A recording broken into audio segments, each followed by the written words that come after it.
J.D. Vance made his rounds, and he went to all in hostile territory, which you will never see Kamala Harris do. He went to ABC, he went to CNN, he went to all of the places, MSNBC, and he said, listen, question me, grill me. There is no script. I am willing to take whatever it is that you give me, and I'm an answer fully. Kamala Harris won't even take questions from reporters. She won't appear in any hostile territories. Tim Walz, ditto. They are protecting them against you because they don't have anything to stand on. And as long as they can try to get through this next 84, 85, 86 days, hopefully they can become president of the United States of America through ignorance of other people that's not informed voters. But I wanted to go in and look at a little bit of the CNN interview in which, again, he was in hostile territory, and he absolutely bodied this reporter. Let's get into it. Thank you so much for doing this. Yeah. Appreciate it, Senator. Thank you. Within a week of you being named on the VP ticket, the Democratic nominee changed. And you guys seem to be struggling a little bit with how to approach the new dynamic.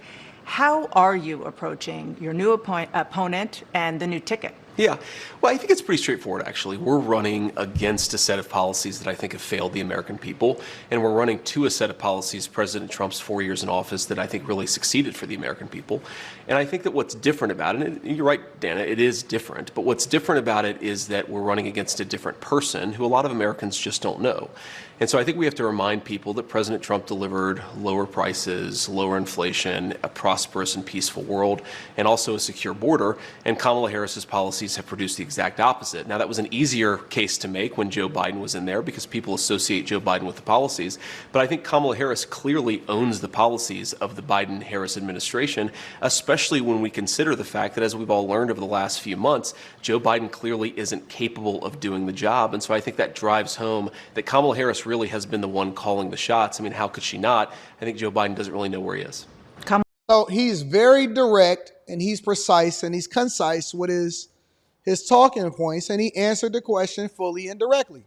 Ain't no gaslighting, ain't no fluff. He's sitting there right in front of her and he said, listen, we got to remind people that this is the person that y'all absolutely despise when it comes to what this economy has become, open border policies, and very much the policies of the Biden administration, which is exactly what Kamala Harris is championing and running on, that you guys don't like. And so I want to remind y'all of that. We had a peaceful world. Everybody was running up the bag and we was getting to it. And we didn't have some of these same issues. The only issue we had was the fact that y'all was preventing us from being able to close off the border completely by making sure that we enabled our borders and our national security with the tools and the equipment that they need and the border wall that they need in order to continue to protect us. And y'all vetoed every single part of it. And you also said that you wouldn't build another ounce of border wall when you became president of the United States of America, and you absolutely succeeded on that. He's very direct in his response to what it is that he's being asked, and he's in hostile territory. Kamala Harris has been calling the shots. As who? Well, I think she has to have been, right? Because if she's not calling the shots, Dana, then who is? And I do think it drives home something that's fundamentally dishonest about the way that Vice President Harris and also a lot of senior Democrats have approached this. If you remember, for months, even years, the argument was that Joe Biden was sharp, he could clearly do the job. Yep. And the minute that he performed poorly in that debate and he became political dead weight, you have Kamala Harris and everybody else trying to throw him overboard. But I think the more troubling question is, why did so many senior Democrats, including the Vice President, cover for him? And if Joe Biden wasn't capable of doing the job, as even a lot of Democrats say now, was Kamala Harris in charge or was somebody else in charge? And that's a real issue. There's no evidence that Kamala Harris threw him overboard. But I want to move on to something that Governor Walz has called you and Donald Trump, and that is weird. Sure. And it is taken off. The New York Times reports that when Donald Trump was asked about it, he said, not me, they're talking about JD. Well, certainly they've levied that charge against me more than anybody else, but I think that it drives home how they're trying to distract from their own policy failures. I mean, look, this is fundamentally schoolyard bully stuff. They can accuse me of whatever they want to accuse me of. As Harry S. Truman once said, if you can't take the heat, stay out of the kitchen. And I'm doing this because I think that me being vice president will help improve people's lives. So I accept their attacks, but I think that it is a little bit of projection, Dana. If you think about Just take a couple of days ago. Tim Walz gives this big speech. He's been announced as the VP nominee. And I remember when I had just been announced as the VP nominee, I gave my big speech and I saw my wife and I gave her a big hug and a kiss because I love my wife and I think that's what a normal person does. Tim Walz gave his wife a nice, firm Midwestern handshake and then tried to sort of awkwardly correct for it. So I think that what it is I didn't see that. Did y'all see that? Are y'all aware of that? Did Tim Walz give his wife a handshake? Hold on. Now y'all got me researching. That can't be right. Oh, I can look it up right there on there.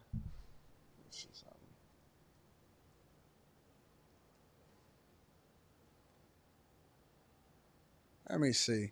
Did Tim Walz give his wife a handshake? Is that true?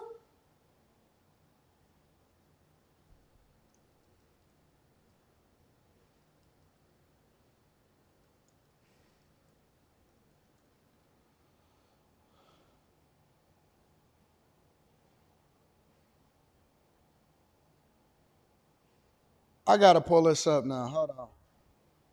Did he give his wife a handshake? Let's pull it up and see what really happened out in these streets. Say it ain't so, Tim. I wasn't aware of that. I'm reacting to this in real time. I wasn't aware of that.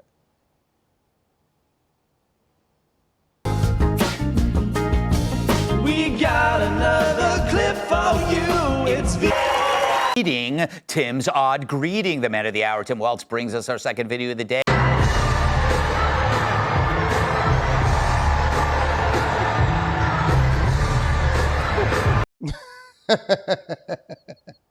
Come on, man. All right, we're not gonna make a big deal out of that. Let's get back to what it is that we were talking about. Is two people, Kamala Harris and Tim Walz, who aren't comfortable in their own skin because they aren't comfortable with their policy positions for the American people. And so they're name calling instead of actually telling the American people how they're going to make their lives better. I think that's weird, Dana, but look, they can call me whatever they want to. You're saying Tim Walz doesn't have affection for his wife? I don't even understand that. I said that he acted weird, which he did, on a national stage in front of his wife. I don't like how the media try to twist people's words up. He said what he said. And in front of millions of Americans who presumably were watching at home. And I think that it's projection, Dana. Look, I think this election should be about who's going to solve the inflation crisis, who's going to make groceries and housing more affordable. Y'all think that Tim Walz is zesty in the chat? Listen, this is what we do over here. We make sure that we get insight from the chat. Wait a minute. Y'all think that it's more like, what was the name of that show? House of Cards. House of Cards was awesome until they kicked off Kevin Spacey. Kevin Spacey need to go back on House of Cards. So wait a minute. Y'all think that Tim Walz is like Kevin Spacey on how it is that he move in his household? Y'all think that Tim Walz is like, come on. Y'all can't say that. Y'all can't think that. Y'all think that Tim Walz is like Kevin Spacey on House of Cards? Some of y'all haven't seen House of Cards, but okay. So let me give y'all some insight on what happened on House of Cards. So on House of Cards, the wife would often at times, they would engage. All right, let me get out of that. So you think the wife is just a prop? Affordable, who's going to secure that southern border? Kamala Harris's record is that she supported all the policies that made that problem worse, Dana. We're trying to say we're going to take the country in a different direction.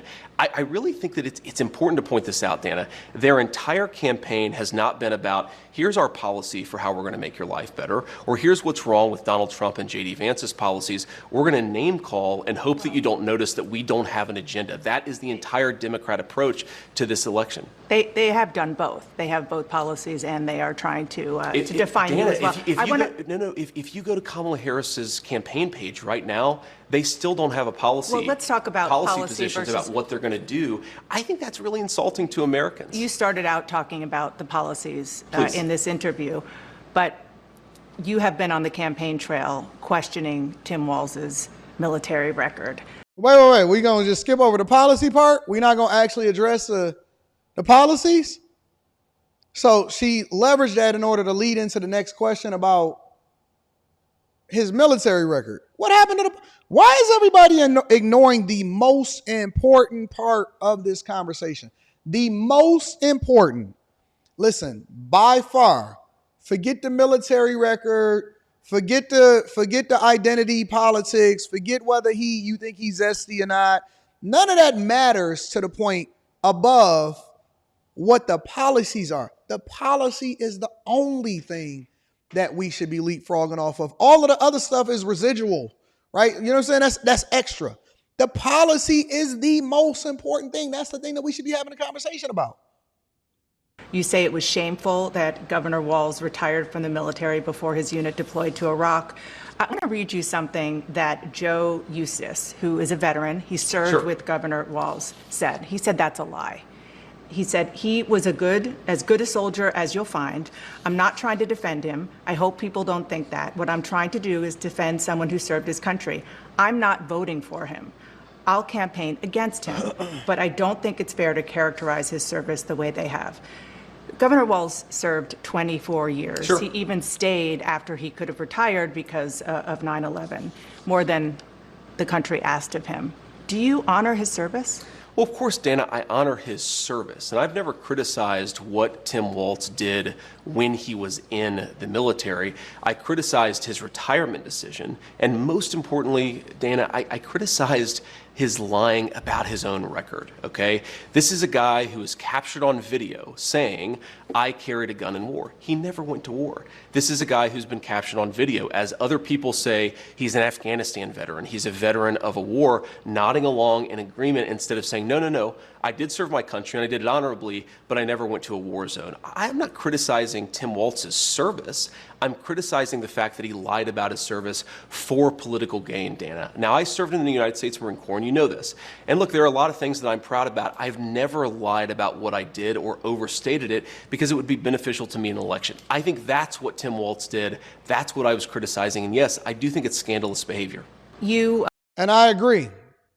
And the reason that I agree is because I did a whole show where I was breaking it down, and most of the veterans and the people that was in the chat agreed also. And they said, listen, Anton, it's one thing to say you served, and it's another thing to overstate what you did, because that then becomes disrespectful to the people that's actually in the war zones. Nobody criticized the fact that he was in the military or that he served, but everybody was concerned about the fact that he overstated what he did in order to continue to benefit and get political gain as a result of it. He doctored up his resume, and the minute that they started to bring him into the conversation as far as vice president of the United States of America, it all went to hell, and now people are trying to gaslight us to say, but he served. Nobody is criticizing the serve part, but everybody is concerned about the stolen valor conversation.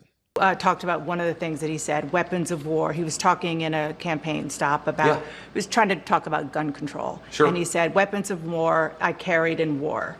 I will say that the Harris-Walz campaign did say that the governor misspoke there. Sure. So he did misspeak. Okay.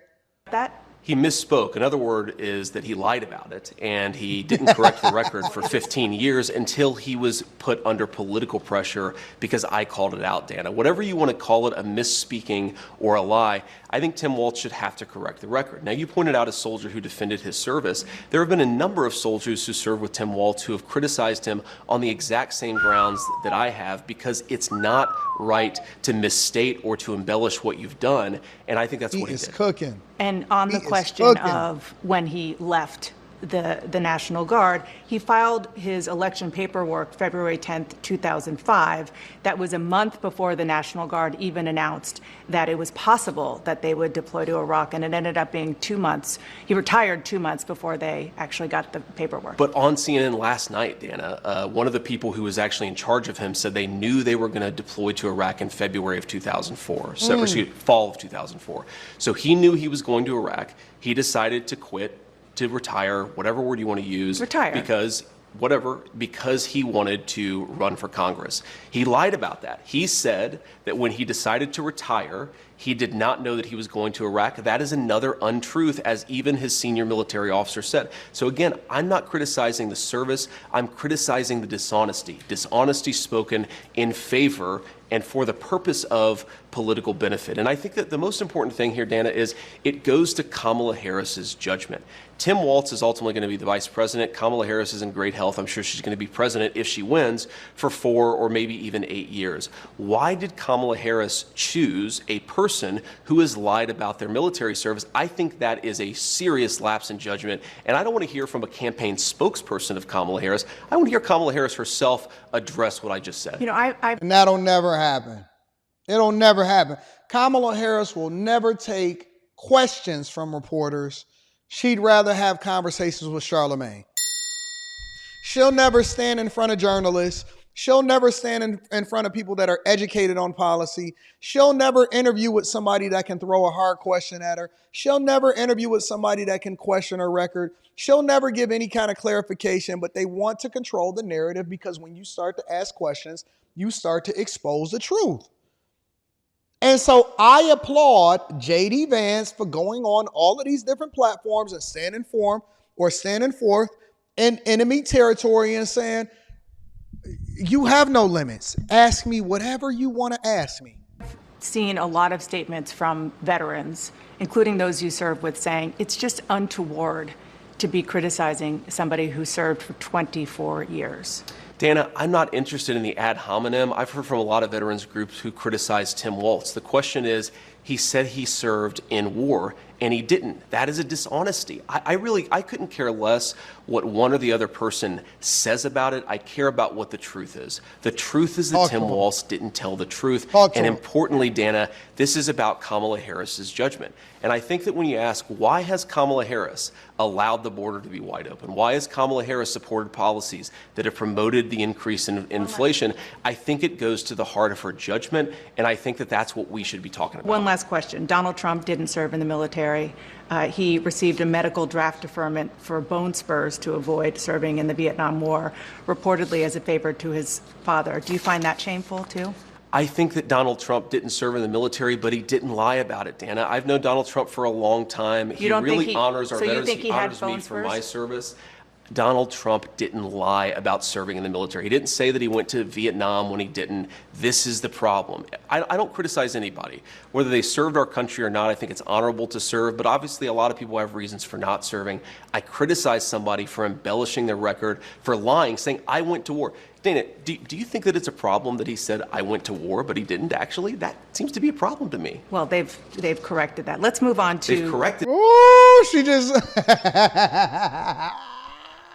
That's how you know somebody is a shill. By admitting that Let's move on to another important issue to voters, and that is the issue of abortion. Breaking that girl down. You wrote the foreword for a new book by Heritage Foundation President Kevin Roberts of Project 2025. Project 2025, among many other things, calls for rolling back approval of the abortion drug mifepristone. Donald Trump told me during the debate that he would not block the drug. And on Thursday, when he was asked, he didn't rule it out. So which is it? Well, look, Dana, first of all... What? Project 2025 is not affiliated with the Trump campaign. Kevin Roberts is a friend of mine, but I wouldn't say that he speaks for the president in the same way I wouldn't say that he speaks for me. Now, what Donald Trump has said is that he respects the Supreme Court's opinion on the mifepristone ruling. But let me just stop you right there. Please. The Supreme Court, you're a lawyer, so you know this better than I. Sure. The Supreme Court, all they did was say that what came to them didn't have standing. So they let it stand. A real question, a substantive question, hasn't made it to the Supreme Court. So my question for you is whether or not a Trump-Vance administration would allow mifepristone to continue to be sent around the country. Well, President Trump won the nomination of the Republican Party. He said it to you, and he said it repeatedly, that his goal is not to block mifepristone, it's to let states make the decision on abortion policy. Now, of course, that does mean, Dana, we have to be honest about this, that California might have less restrictive rules than Ohio, which might have less restrictive rules than Alabama. I think what President Trump is really trying to do on the abortion question is really admirable, and I wish the press was a little bit more honest about it. He's saying we've had a 50-year culture war over abortion, where unfortunately this issue has just divided the country, and he wants to provide some ground for us to come together, for states to make these decisions, for voters to make these decisions, and for us all to respect one another. That's all he's proposed. On that issue, a few months ago. So it's very clear. He said that the government, the federal government shouldn't be meddling in what it is that women do with their bodies, and that should be a state issue. We don't want to be associated with it. When we had this conversation and we were debating last night, basically what she told me was that Jamisha, shout out to Jamisha, she was a good sport. Basically what she told me was that she wants the government to intervene and play a role in what it is that women do with their bodies. She wants the federal government to play a bigger role in what people do with their bodies inside of their homes and their ability to be able to eliminate a child or keep one. And I 100% disagree. I think that it should be in the state's control. And so it's based off of whatever it is that you vote or whoever it is, the legislators that is in your state, to determine whether or not you should or you shouldn't be able to get this drug that is being shipped across the United States of America that's only enriching the pharmaceutical companies. On the question, his position, Yeah. which you've adopted, is it is up to the states. I spoke to a woman named Kate Cox. She lives in Texas. Sure. She was 20 weeks pregnant. Her fetus was diagnosed with a disease. They always gonna give. I haven't seen this, so I'm reacting to it in real time. They're always going to give a, what do you want to call it?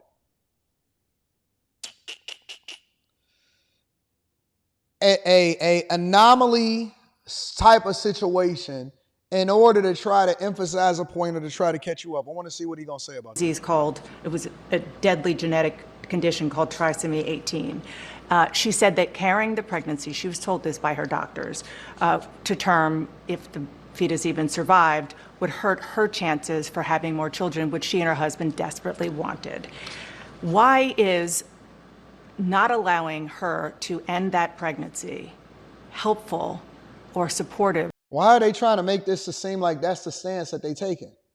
What your beliefs are and what my beliefs are irrelevant when it comes to this abortion issue. The only thing that matters is whether or not the legislators in your state, which you choose, which is more important than what happens in the national election, is supporting or against it, and whether or not you want to align yourself with it. Why do they keep trying to make this like a stance that they're taking? Of expanding families like you want it to be? Well, first of all, Dana, my heart breaks for this woman. I don't know her personally. I've certainly heard the story, and our heart breaks for her. And we want people to have healthy, happy families. And it's extremely unfortunate that sometimes, medicine, the act of God, whatever happens, it just doesn't work out. And what the president has said, I think, very clearly is that he is not trying to prevent women who have non-viable pregnancies from getting access to the medical care that they need. But allowing the states. Why does she keep interrupting him? Decide a place like Texas, which has very strict laws now, doesn't allow a Kate Cox to end a pregnancy that is fatal and could potentially hurt her ability to have more kids. But what President Trump has said is that we are going to let voters make these decisions. And again, Texas might have a view that President Trump disagrees with. They might have a view that President Trump agrees with, but you've got to let the voters make these decisions. So you're comfortable with that law in Texas? I'm not comfortable with anything, Dana, because I'm not passing judgment on what these laws should be. And you ask me my own personal view. I campaigned against an Ohio referendum, but I think that we have to let voters decide. And when they speak their mind, you have to be respectful. Agree or disagree with whatever voters decide, they're going to make these decisions. So he's saying leave it in the hands of the people. I don't really understand what the disagreement is. Welcome back to State of the Union. He bodied it. He said leave it in the hands of the people. I don't really understand why that's such a disagreement. Talk to Republican voters in the critical swing state, must win, I would say, swing state of Pennsylvania. Of course. You love One of Pennsylvania. them, Carol Carty, said she was almost a childless dog lady because she didn't happen to meet the right person until Shout out to the childless dog. Shout out to the cat ladies. she was 40 years old. Another, Joan London, was offended that you don't think she has a stake in the future of the country because she doesn't have children. What do you say to key voters like that, Republicans, swing voters, Sure. who are put off by your views? Well, what I would say, Dana, is if you look at what I said in context, the Harris campaign has frankly lied about what I actually said. I'm pro-family. I want us to have more families, and obviously sometimes it doesn't work out, sometimes for medical reasons, sometimes because you don't meet the right person. But the point is that our country has become anti-family in its public policy. Let me just give you an example of this. So after our second child was born, my wife and I, we have 3 little kids. After our second child was born, we get the baby home from the hospital. We get this ridiculous out-of-network medical bill that is financially shocking, and we're pretty well off. And that happened because we have ridiculous laws in this country that are anti-family. I've sponsored legislation to try to fix things like that so moms and dads don't get these surprise medical bills. I think it's important for us to be pro-family. That's all that I've ever said. If you want to be pro-family, I want to, because you do criticize, as you just He's so respectful that he lets her interrupt him. did, the Democratic Party for being anti-family. I do. You called out Kamala Harris and Pete Buttigieg in particular. Kamala Harris has 2 stepchildren. Pete Buttigieg and his husband have adopted.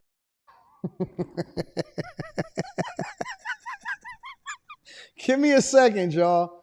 Give me a second, y'all. Listen, I have not adapted to the new ways that we operate in the United States of America. I'm sorry. It's very difficult to me. I still feel weird personally when I see Pete, when I hear her say Pete and his husband. You know what I'm saying? It's still, when I seen the footage of Don Lemon getting married, or all of the people that was walking into Don Lemon's marriage and stuff like that, and it's still not normal to me. It's still not normal to me. I don't care how much y'all throw it in front of our face, how much y'all say let's normalize this, how much y'all embrace it. And I respect people's decision to do what they want to do. I do not believe that it should remove your humanity or your ability to be able to produce resources and funds. And I also do not believe that it should exclude you from any American right in particular. It just sounds crazy to me. I am going to respect the laws of the land, but I don't have to agree with it. It don't mean that I'm going to do anything about it, but it just sounds crazy to me. Straight up. Twins. Do you recognize them as parents and more broadly as being part of families? Well, of course I do, Dana. I mean, you know my life story. I was actually raised. I was raised, but Dana, I was raised. I mean, one of the first people that I gave a hug to after my RNC convention speech was my stepmom, who's been an incredibly important person in my life. So she's not childless. My kids call. Why is this woman keep interrupting this man and not letting him answer the question? Her mamaw. Of course she's not childless, but again, you called her that. The criticism, I certainly did not call my own stepmother childless. Kamala Harris. I criticized Kamala Harris for being part of a set of ideas that exists in American leadership that is anti-family. I never, Dana, criticized people for not having kids. I criticized people for being anti-child. And I do think that Kamala Harris has made some bizarre statements. She has said things like, it's reasonable not to have children over climate change. I think it's the exact opposite message we should be sending to our young families. I want to expand the child tax credit. They are absolutely reaching. They don't have nothing. They have zero on this guy. And when you allow for him to be able to communicate his entire thought, you start to look stupid, and that's why she keeps trying to interrupt to distract him. But he's too skillful as a debater, and he's too skillful as a communicator to be distracted. I want to stop those surprise medical bills. I want to make housing more affordable so that if you have a young family, you can actually afford to put them in a home. And I think that it is unfortunate that so much of our public leadership has become anti-family. One final point on this, Dana. If you go back... She never even let him finish his point about what it was that he was talking about his stepmother, but let's continue. To the COVID era. One thing that really frustrated me and motivated some of these comments is we were at a point where we were kicking kids out of school. We were masking 3-year-olds and putting the masks back on them, even as they were trying to rip them off at school. I think that if we had more people who took the right perspective and had a little bit more understanding of how little kids actually operate, we would not have made so many of those mistakes during COVID. That's a whole nother conversation. Because no, it's related to this. Because people didn't know as much because it was literally a novel virus. But Dana, you asked me about okay, you've now asked me 3 questions about comments that I made 3 years ago. I wonder what Kamala Harris thinks about the fact that she supported policies that opened the American southern border. I wonder what Kamala Harris thinks about the fact that she lied to the American people about Joe Biden's middle facility for the office. You are interviewing me, Dana, because I respect the American people enough to sit down for an interview. I appreciate that. Kamala Harris has been the nominee for 3 weeks. She hasn't sat down for a real interview. Believe me, we are asking. You're not going to get a disagreement there. But the point is, Dana, you've got me for 15 minutes or however long you have me. We should be talking about public policies that matter. How are we going to lower inflation? How are we going to reduce the cost of food and housing? How are we going to close down that southern border? We've talked so little about that. Sound like We've a talked future a lot president. more about a sarcastic remark I made 3 years ago. I think we should talk about the issues that most Americans care about. I only asked you one question about that. I asked you about policies, and I was asking about No, you asked three the different military questions. record that you brought up. Nobody else did of Tim Walz. One last question. Ooh, This she's is sassy. on policy. Please. The Federal Reserve. Yeah. Donald Trump said this week that he feels strongly that the president should have at least a say when it comes to the Federal Reserve and how to handle interest rates. Do you agree that a president should direct the Federal Reserve on how to handle interest rates? Well, not direct. He That's didn't not say what he direct. said. He The said president have should a have a say. say. But That's what he said. one, I absolutely. Gaslighting is at an all-time high. Gaslighting is at an all-time high. He never said any of that. He said that he didn't say direct. He said that they should have a say. They should be participatory in what happens with the Federal Reserve in order to drive down inflation. I'm not really sure what a disconnect is. How is that a misunderstanding of what it is that he said? And I'm so glad that J.D. Vance is smart enough to be able to catch that. Absolutely agree with what he said. Right now, the And president two, doesn't have a say. Well, the president has a say in the sense that the president appoints the Federal Right. Reserve governors. But he's saying, to be clear, President Trump is saying, I think, something that's really important and actually profound, which is that the political leadership of this country should have more say over the monetary policy of this country.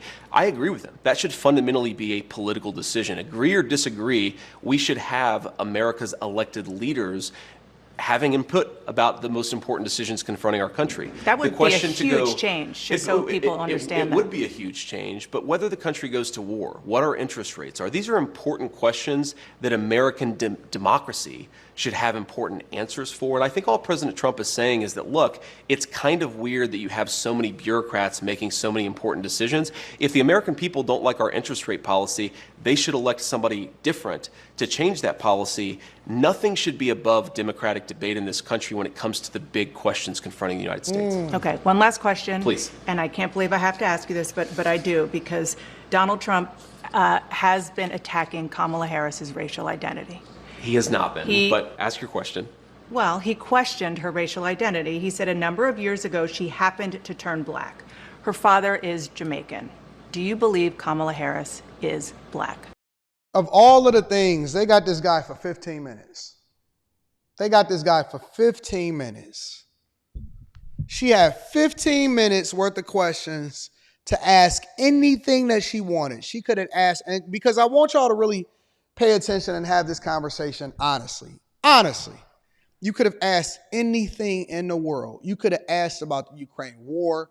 You could have asked about how it is that we can economically add more value into families and to drive down inflation.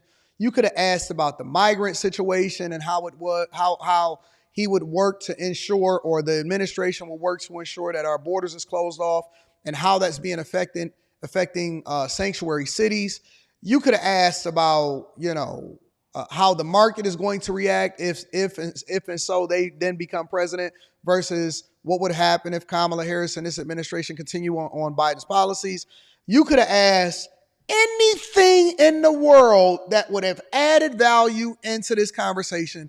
And everything that she focused on was ad hominem attacks, things that he said 3 years ago, abortion, a pill, or a medicine that is being shipped across the country, and identity politics. Of all the things that you could possibly ask, you asked about identity politics. I thought that the final question was going to be like, okay, all right. We about to really get to it. We about to really kill it. We about to get deep dive into it. We got all of the BS out of the way. We about to get to the real meat and potatoes. Do you believe that she's black?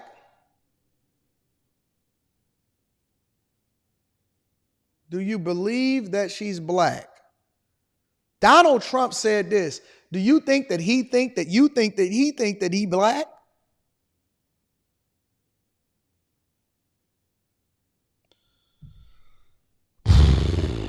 Let me see how he answers it. I believe that Kamala Harris is whatever she says she is, but I believe importantly that President Trump is right that she's a chameleon. She pretends to be one thing in front of one audience. She pretends to be something different in front of another audience. Look, Dana, she's not running a political campaign. She's running a movie. She only speaks to voters behind a teleprompter. Everything is scripted. She doesn't have her policy positions out there. She hasn't answered why Look. she wanted to ban fracking, but now she doesn't. She wanted to fund police, but now she doesn't. She wanted to open the border, but now she doesn't. She should have to answer for why she presents a different set of policies to one audience and a different set of policies to another audience. And I think that's what President Trump is getting at. This is a fundamentally fake person. She's different depending on who she's in front of. With respect, you Please. changed your position on an important thing, which is Donald Trump. Of course I did. And so I'm why are honest you not a about it. chameleon? Because, Dana, I've explained to the American people what's different. People change their minds when the facts change, they should. But if you want to be the people's vice president or president, you should have to stand before an interviewer and say, this is why I changed my mind. So to everybody who's seen that I criticized Donald Trump, since he asked the question, here are two things. You didn't just criticize him. You said he could be America's Hitler. Well, that's a criticism, and I didn't say that exactly, but set that to Cook. And well, I didn't say that, but go ahead. You just getting your talking points. I don't think that you really did your research, but let's get into it. aside. What I said about Donald Trump and what I believed about Donald Trump, two things that really changed. First of all, I didn't think Donald Trump would be a good president. He was a great president. Wages were rising. The world was more peaceful. Remember, when Donald Trump was running for president the first time, they said he would start World War III. He brought more peace to the world than any president of my lifetime. The second thing, Dana, is I believed, and I'm ashamed of it, I believed a lot of the media lies about Donald Trump in 2016. I believe that he said things like, for example, the media said Donald Trump accused all Mexicans of being rapists and criminals. You actually look at what he said, he did not say that at all. And I think it's important when you see something, you change your mind, and that's all I've done. And my pitch to the American people would be, I imagine a lot of folks who are thinking about voting for Donald Trump in 2024, maybe they've bought in to the media lies about him. Think for yourself, look at what he actually said, and I think you'll find that he's, one, a very engaging guy, but two, was a very good president. Body bag. Let me give him a round of applause. Body bag. Body bag, body bag, body bag. Jesus. Listen, I don't know if Tampon Tim is ready for JD Vance. I really don't believe that he's ready to have this conversation with this guy. They act like they ready to debate. We gonna be covering it. You know Anton is gonna be covering. He act like he ready to debate. Anton from AntonDaniels.com will definitely be keeping an eye out and paying attention to what's happening in these streets. Let me